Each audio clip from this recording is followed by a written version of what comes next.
நம்முடைய இருதயம்தான் தேவனுடைய ஆலயம். அப்படி என்றால் சுத்திகரிக்கப்பட வேண்டிய இடம் எது? தேவனுடைய ஆலயமாக நம்முடைய இருதயம். சுத்திகரிக்க வேண்டியவர் யார்? இயேசு கிறிஸ்து. என்னெல்லாம் அழுக்கு இருக்குதோ, என்னெல்லாம் அசுத்தம் இருக்கிறதோ, என்னவெல்லாம் தீமைகள் நம்முடைய இருதயத்துக்குள்ளே இருக்கிறதோ, இயேசு கிறிஸ்துவிட்ட சொல்லணும், வாங்க ஆண்டவரே, அன்னைக்கு எருசலேம் தேவாலயத்தை சுத்திகரித்த மாதிரி சாட்டை எடுத்துகிட்டு வாங்க, வந்து என்னுடைய இருதயத்துக்குள்ளே நிறைய அழுக்கு, அசுத்தம், பொய், காம விகாரம் எல்லாம் இருக்கிறது, பயங்கள், கோபங்கள், வெறுப்புகள் எல்லாம் இருக்கிறது ஆண்டவரே, எல்லாம் துரத்தி வெளியே அடிச்சிடும் அப்படின்னு சொல்லணும் இல்லையா?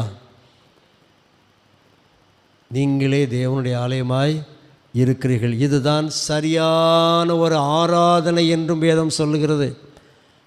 புத்தி உள்ள ஒரு ஆராதனை என்றால் என்ன? ரோமர் 12ஆம் அதிகாரத்திலே அப்போஸ்தலனாகிய பவுல் சொல்லுகிறார், புத்தி உள்ள ஆராதனை என்பது நம்முடைய சரீரங்களை பரிசுத்தமும் தேவனுக்கு பிரியமும் உள்ள ஜீவ பலியாக ஒப்பு கொடுப்பது.